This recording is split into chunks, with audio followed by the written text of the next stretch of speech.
नाजरीन, इस वीडियो में हम बात करने वाले हैं एक दर्दनाक हादसे के बारे में जो बडगाम पतली गांव के एरिया में पेश आया है। नाजरीन, बताया जा रहा है कि वहां पे एक स्कूटी वाले का एक्सीडेंट हुआ है जिसकी डेथ ऑन स्पॉट हुई है। नाजरीन, उस शख्स का नाम बताया जा रहा है कि अली मोहम्मद खान सनाब गुलाम हुसैन खान। नाजरीन, इसका एक्सीडेंट हुआ है बडगाम पतली बाग में। नाजरीन, इस शख्स की डेथ ऑन स्पॉट हुई है। मैंने ये वीडियो इसलिए बनाया है, मेहरबानी करके इस शख्स के लिए दुआ करना, अल्लाह ताला इसे जन्नतुल फिरदौस अता करे और इसके घर वालों को सब्र दे। नाजरीन, आए दिन बस हमें ऐसे दर्दनाक हादसे देखने को मिलते हैं। आप लोगों ने देखा ही होगा कि पिछले 2-3 दिनों से लगातार बस ऐसे ही दर्दनाक हादसे हमारे कश्मीर में पेश आते हैं जिसमें किसी ना किसी की डेथ होती ही है। आज भी एक दर्दनाक हादसा पेश आया है बडगाम पतली बाग एरिया से। वहां पे एक स्कूटी वाले का जोरदार टक्कर होता है गाड़ी से जिसकी वजह से उसकी डेथ ऑन स्पॉट होती है। उसकी बॉडी जो है वो इस तरीके से क्रश हुई है। मैं आपको वो फोटो नहीं दिखा सकता हूं क्योंकि वो फेसबुक कम्युनिटी के खिलाफ जाता है। जब मैंने वो फोटोज देखे तो मेरा दिल दहल उठा।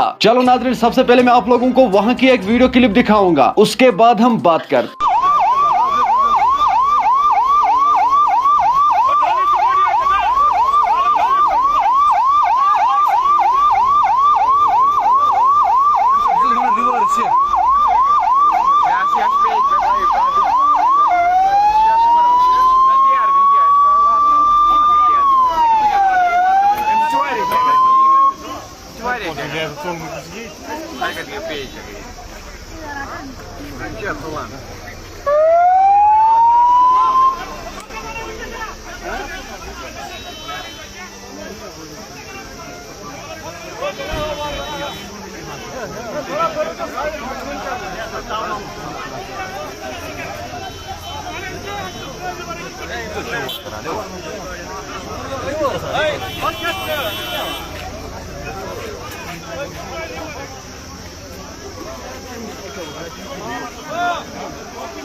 नाजरीन, आपने इस वीडियो को देखा है, आपकी क्या राय है इस वीडियो के बारे में? कमेंट सेक्शन में मुझे जरूर जवाब दीजिएगा। मेहरबानी करके इस वीडियो को ज्यादा से ज्यादा शेयर करना। हो सकता है आपका एक शेयर करने से ये वीडियो लोगों तक जाए जो इसके लिए दुआ करे। अल्लाह ताला इसे जन्नतुल फिरदौस अता करे और इसके घर वालों को सब्र दे। नाजरीन, मुझे उम्मीद है आप लोगों ने इस वीडियो को एंड तक देखा ही होगा। चलो नाजरीन, मेरा ये आज का वीडियो इतना ही। मिलते हैं किसी अगले वीडियो में, तब तक के लिए अपना ख्याल रखना और अपने भाई को दुआओं में याद रखना। बाकी अस्सलामु अलैकुम।